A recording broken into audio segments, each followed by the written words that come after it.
విశాఖలో అది ఖరీదైన ప్రాంతం. ఎకరం కోట్లల్లో పలికే బంగారం లాంటి ప్రభుత్వ భూమి. ఇంకేముంది, దర్జాగా కబ్జా గద్దలు వాలిపోయాయి. ప్రస్తుతం అధికార పార్టీకి చెందిన ఓ మాజీ మంత్రి ఆధ్వర్యంలో సర్కార్ ల్యాండ్ ఆక్రమణలకు కథ స్క్రీన్ ప్లే నడిచింది. అతనికి కొందరు రెవెన్యూ సర్వే అధికారులు సహకరించారు. దీంతో ప్రభుత్వ భూమి కాస్త ప్రైవేట్ ల్యాండ్గా చకచక ఫైల్స్ కదిలిపోయాయి. అయితే చివరి నిమిషంలో వారి ప్లాన్ బెడిసి కొట్టడంతో కబ్జా బండారం బట్టబయలైందట. ఇందుకు సర్కార్ ల్యాండ్పై కన్నేసిన ఆ మాజీ మంత్రి ఎవరు? గతంలో భూమాయపై సిట్లో ఆయన పేరుందా? అదే నేత గుమ్మడికాయ దొంగ ఎవరంటే భుజాలు తడుముకున్నట్టు వైజాగ్ భూముల కబ్జాలపై కలెక్టర్కి లేఖ రాయడం హాట్ టాపిక్ అవుతుందట. మొత్తానికి ఈ భూమి భాగోతం ఇప్పుడు సస్పెన్స్ థ్రిల్లర్స్ను మించిపోతుంది.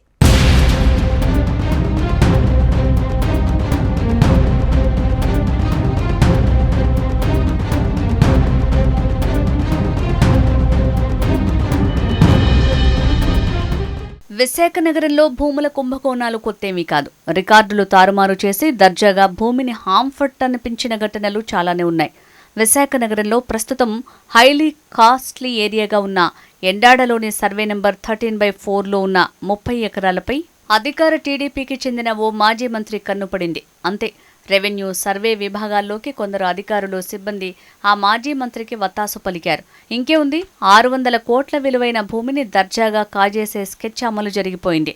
అయితే అనూహ్యంగా చివరి నిమిషంలో అక్కడ జరుగుతున్న తతంగంపై ప్రభుత్వానికి ఉప్పందింది. దీంతో ఆరా తీస్తే భూదోపిడీలో అధికార పార్టీ మాజీ మంత్రి బ్యాక్గ్రౌండ్ స్కెచ్, కాసుల కోసం కక్కుర్తిపడిన అధికారులు సిబ్బంది బండారం బయటపడింది.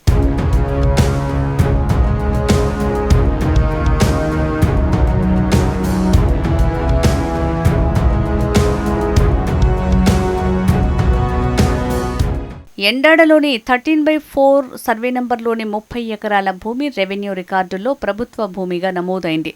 ఆర్ఎస్ఆర్ రీసెటిల్మెంట్ రిజిస్టర్లో కూడా అలాగే ఉంది. ఆ భూమి ధర ఎకరం 20 కోట్ల పైమాటే. అంటే 30 ఎకరాల భూమి విలువ 600 కోట్లు. సదరు నాయకుడు తనకున్న పరిచయాలు, పలుకుబడిని ఉపయోగించి ఆ భూమిని కాజేయాలని ప్లాన్ వేశాడట. రెవెన్యూ సర్వే శాఖలోని కీలక అధికారులను పిలిచి మాట్లాడారు. తొలుత ప్రైవేటు వ్యక్తుల ద్వారా ఆ భూములకు సబ్ డివిజన్ పిటిషన్లు పెట్టించారు. వాటిని అడ్డు పెట్టుకుని 30 ఎకరాలున్న సర్వే నంబర్లోని భూమిని సబ్ డివిజన్ చేశారు. రికార్డుల్లో ప్రభుత్వ భూమిగా తీసేసి ప్రైవేటు వ్యక్తులకు చెందిన జిరాయితీగా మార్పించేశారు. ఆ తర్వాత ఆ భూమిని కాజేసే ప్రయత్నంలో ఉండగా సరిగ్గా ఇదే సమయంలో బిగ్ షాక్ తగిలింది సదరు మాజీ మంత్రికి. దెబ్బకి మైండ్ బ్లాంక్ అయింది.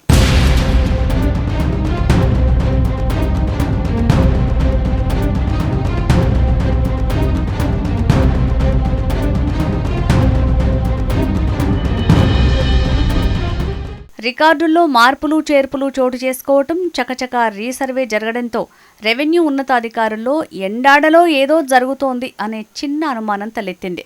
ఎండాడలోని ఆ 30 ఎకరాల భూమి ఒరిజినల్ ఆర్ఎస్ఆర్ను రీసర్వే అనంతరం రూపొందించిన డిఎల్ఆర్ను సరిపోల్చగా తేడా జరిగినట్టు స్పష్టంగా అర్థమైంది. విశాఖ కలెక్టర్ ఈ భూమాయపై మరింత లోతైన పరిశీలన చేయించారు. సర్వే, రెవెన్యూ అధికారులు ప్రైవేటు వ్యక్తులతో కుమ్మక్కై తప్పులు చేశారని నిర్ధారణకు వచ్చారు. దీంతో సర్వేకు చెందిన కీలక అధికారిని ప్రభుత్వానికి సరెండర్ చేశారు. ఎండాడలోని 13/4లో గల ప్రభుత్వ భూమిని సర్వే చేసి ప్రైవేటు వ్యక్తులకు అనుకూలంగా నివేదిక రూపొందించిన వ్యవహారంలో సర్వే శాఖకు చెందిన డిప్యూటీ ఇన్స్పెక్టర్ కొండలరావుని డైరెక్టరేట్కు collector M Abhishikt Kishore surrender చేశారు. 2 వారాల క్రితం సర్వే శాఖ డిడి రమణమూర్తిని జేసీ విద్యాధరి సరెండర్ చేసిన విషయం తెలిసిందే.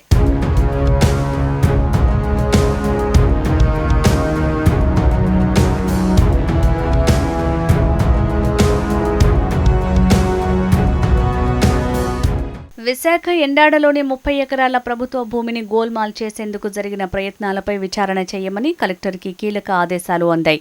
ఈ భూమిని కాజేసే ప్రయత్నాలపై మీడియాలో వరుస కథనాలు రావడంతో దీనికి సంబంధించిన ఆధారాలు, డాక్యుమెంట్లు, ఇతర కీలక సమాచారం ఎవరి వద్ద ఉన్నా అందించాలని కోరారు. మరోవైపు ఇదే ఎండాడ భూమాయపై భీమిలి ఎమ్మెల్యే గంటా శ్రీనివాసరావు కూడా స్పందించారు. తన నియోజకవర్గ పరిధిలో జరుగుతున్న ఈ భూ అక్రమాలపై కఠిన చర్యలు తీసుకోవాలని కోరుతూ జిల్లా కలెక్టర్కు లేఖ రాశారు. తన నియోజకవర్గ పరిధిలో అక్రమార్కులకు చోటు లేదని సీఎం చంద్రబాబు, మంత్రి లోకేష్ ఆదేశాల మేరకు ప్రభుత్వ భూముల పరిరక్షణకు కృషి చేస్తున్నామని లేఖలో పేర్కొన్నారు గంటా శ్రీనివాసరావు. మరోవైపు ఎండాడలో జరుగుతున్న ఈ భూభాగోతంపై విపక్షం రచ్చరచ్చ చేస్తోంది. 600 కోట్ల రూపాయల విలువ చేసే 30 ఎకరాల భూమి కబ్జా వెనుక దాగి ఉన్న టీడీపీ పార్టీకి చెందిన ఆ మాజీ మంత్రి వివరాల్ని బయటపెట్టాలని డిమాండ్ చేస్తూ కలెక్టర్ కార్యాలయం ఎదుట ఆందోళనకు దిగారు. దీంతో ఎండాడలోని ఈ 30 ఎకరాల వ్యవహారం రాష్ట్ర రాజకీయాల్లో హాట్ టాపిక్గా మారింది.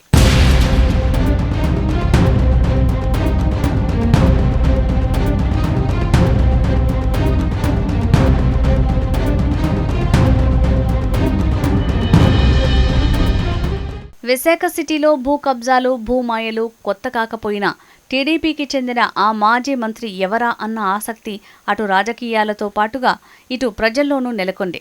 ఏకంగా 600 కోట్ల రూపాయల విలువ చేసే భూమికి టెండర్ పెట్టిన ఆ నేత ఎవరా అన్న సస్పెన్స్ అందరిలోనూ ఉంది.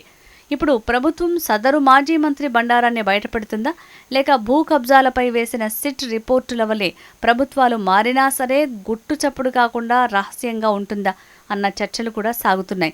గతంలో టీడీపీ అధికారంలో ఉండగానే ఇదే ప్రాంతంలో భారీగా భూ ట్యాంపరింగ్ జరిగిందంటూ స్వయంగా అప్పటి కలెక్టర్ తెలిపారు. అదే సమయంలో విపరీతంగా మధురవాడ, ఎండాడలో కబ్జాలు జరిగాయని ఆరోపణలు వచ్చాయి. స్వయంగా అప్పటి స్పీకర్ అయ్యన్న పాత్రుడు బహిరంగంగా భూ కబ్జాలపై గళం విప్పారు. దీంతో నాడు అధికారంలో ఉన్న టీడీపీ తీవ్ర విమర్శలు ఎదుర్కొంది. దీంతో విచారణకు సిట్ను ఏర్పాటు చేశారు. ఫిర్యాదులు స్వీకరించారు. కానీ నివేదిక వచ్చేసరికి ప్రభుత్వం మారిపోయింది. తర్వాత వైసీపీ ప్రభుత్వం సిట్ రిపోర్టు బయటపెడతాం అన్నా అప్పటి వైసీపీ ప్రభుత్వంపై కూడా భూ ఆరోపణలు గుప్పుమన్నాయి. దాంతో సిట్ సంగతి ఎటూ తేలకుండా పోయింది. మరోసారి అధికార పార్టీకి చెందిన మాజీ మంత్రి భూ వ్యవహారం విశాఖలో రచ్చ రేపుతోంది. చూడాలి ఈ వ్యవహారం ఏ పరిణామాలకు దారితీస్తుందో.